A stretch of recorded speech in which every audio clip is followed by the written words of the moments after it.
Thank you. Well, good morning, everybody. How are y'all this morning? Good. Nice to meet you all over the past couple of days. For those of you that I have not had a chance to meet, my name is Jen Pyron. I work with Orchard Therapeutics. I am one of the account managers. I cover the Northeast region for the country. I am part of our commercial team, so I work on all of our commercial operations.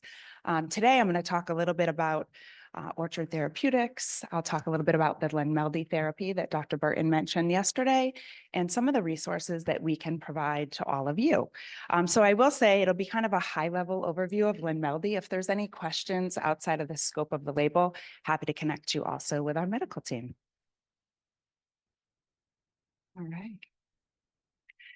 So at Orchard, our mission is really very simple, and it's very well aligned with the mission of all of the folks in the room. We aspire to end the devastation caused by severe and genetic diseases through transformative HSC gene therapy. For those of you that are not familiar with Orchard Therapeutics, we're based in London. We have US office here in Boston.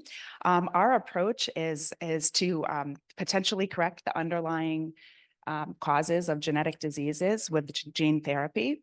And our approach is to really focus on the patients and the families where the burden is immense and there is no other treatment.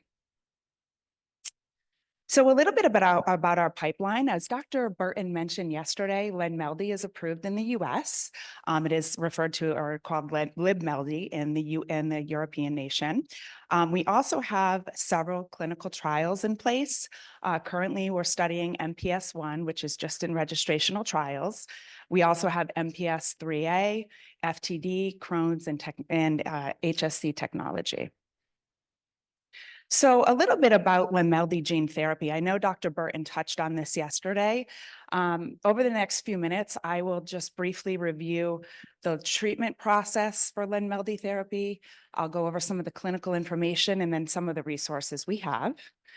So as Dr. Burton mentioned, the FDA recently approved Lenmeldy in the US in March. So we're very excited to have it approved for the early onset of treatment of metachromatic leukodystrophy. And I think Dr. Burton did a nice job pronouncing. It is a mouthful. Adidarsogene autotemcel is the generic name. But it is indicated to treat 3 subtypes of MLD. So the first being pre-symptomatic late infantile. And then we also have pre-symptomatic early juvenile and early symptomatic early juvenile. So a little bit about the treatment process. Let me orient you to the slide because it is a bit busy. So if you start in the top left corner and kind of go counterclockwise, this is what the patient journey and the treatment process looks like for Lenmeldy. So obviously prior to being referred to a treatment center, and I'll talk a little bit about our treatment centers in a bit, we have 5 nationally, but prior to being referred to a treatment center, all of the preclinical activities would be done. So eligibility, confirmation of MLD through biological screening. And then there's 2 inpatient trips. The first trip to the QTC would be for obviously mobilization and apheresis.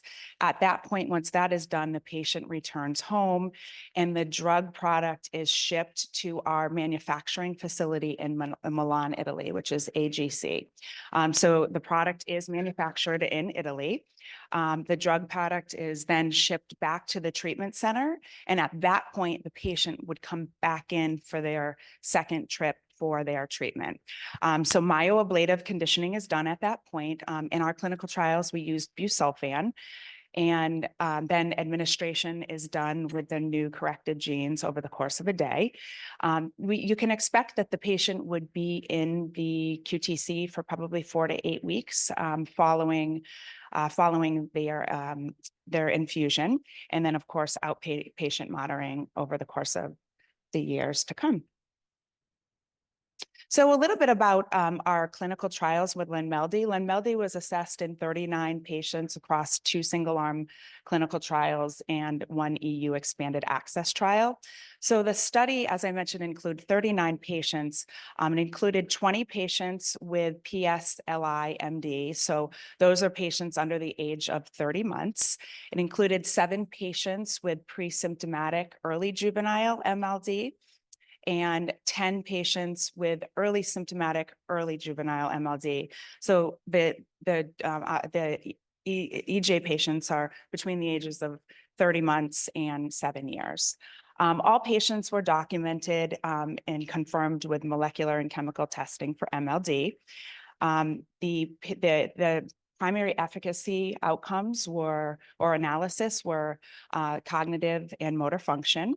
And then as far as a comparison, all of the LI patients were compared to natural history patients. So there were 28 natural history patients that the LI patients were compared to. And then for the EJ patients, those were compared to the current literature. So a little bit about the outcomes for the LI patients. Treatment with Lenmeldi significantly extended severe motor impairment compared to the natural history patients. So as you can see, the top green solid line are patients that were treated with Lenmeldi, and then the blue dotted line, of course, are the natural history patients. So as we expect, the natural history patients declined rapidly, whereas with the Lenmeldi patients at age 5, 100% of them remained event-free compared to the natural history patients, or 0% of them were event-free.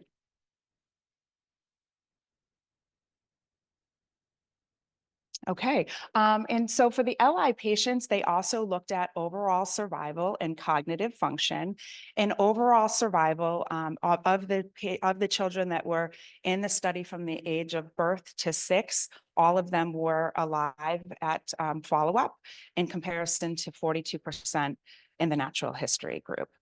And when they also looked at cognitive function, 19 of the 20 had cognitive scores over 55, and 17 of the 20 had performance standard scores over the threshold for moderate. All right, so moving on to the pre-symptomatic early juvenile data, many of the patients in the clinical trial retained motor and cognitive function. And so I do want to walk through this a little bit because, as I mentioned, there were 7 patients that were treated with PSEJ. 3 of the patients were too young to be evaluated, and one of them unfortunately died of a cerebral infarction. 2 of them had evaluable motor and cognitive function, and 1 had evaluable motor cognitive function, but while showing stable cognitive function as well.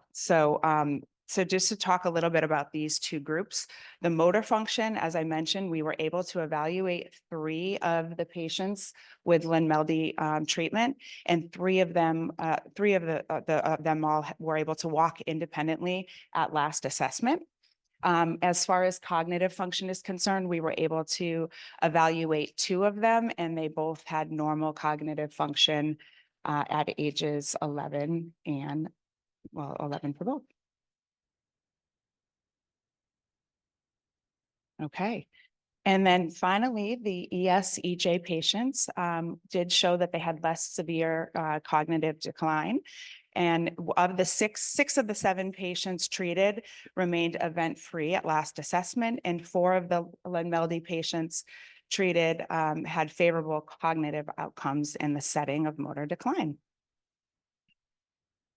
All right, so now to talk a little bit about safety. I will warn you, I've got about 5 slides on safety up here that it's important to share, but we'll get through them quickly. But as far as adverse events that occurred in more than 10% of the patients in the clinical trial, the most common were febrile neutropenia, stomatitis, and pyrexia. I will say also, of course, as I mentioned, all the patients were treated with busulfan. So all of the safety information, of course, is going to be associated with both Lenmeldi and busulfan therapy. As I mentioned, 1 child died in the PSEJ from a cerebral fraction, and 1 child developed a serious case of encephalitis. Some of these kids will develop serious infections. 3 children developed VOD, and delayed platelet engraftment has been observed, and you should monitor closely. The label does include a potential risk of neutrophil engraftment failure and insertional oncogenesis. So if there are any cases of insertional oncogenesis, we ask that you report that to Orchard. Of course, antiretroviral should be avoided because they could potentially interfere with the manufacturing of Lenmeldy. And then finally, from a safety perspective, we've had a lot of questions around fertility, and there is not any data on Lenmeldy and fertility at this time. All right, so I think right before this conversation, I was just talking to somebody about our treatment centers. So I'll talk a little bit about where Lenmeldy can be accessed and what the treatment process looks like. So currently we have 5 treatment centers across the country.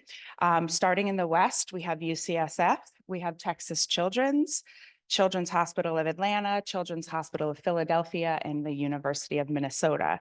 And I know we've talked so much over the past couple of days about newborn screening, and with the lack of newborn screening for MLD currently, we started with 5 sites. I would imagine that as time goes on and we have newborn screening in play, this might look a little bit differently. But obviously we've chosen these based on clinical expertise. A lot of it was just pure location and making sure that we have facilities that each patient can get to, because I know travel is really a challenging situation for families. So with that being said, I did want to talk just a little bit about Orchard and Orchard Assist and our team. Anna Marie Dillon's in the back of the room. I should have mentioned her in the beginning of my talk. Anna Marie works with all of our patient advocacy efforts. We also have a team that works specifically with Medicaid payers and with commercial payers. And then, of course, our patient assistance and support, which is Orchard Assist. So Orchard Assist can help families with all things related to access, reimbursement, making sure that they understand their benefits. And if their benefits don't cover something, what are the other financial programs that can help support? And then we also, for healthcare providers, there's a plethora of information on billing, coding, reimbursement, all things to help support the process that I know is super challenging and can be lengthy. So Orchard Assist is where you would want to go for any of that type of support. And then I've also put my contact information here. If there's anything that you need, feel free to reach out to me and I'll connect you with the folks that internally you need to work with. And again, thank you to Hunter's Hope for having us, and thank you for your time.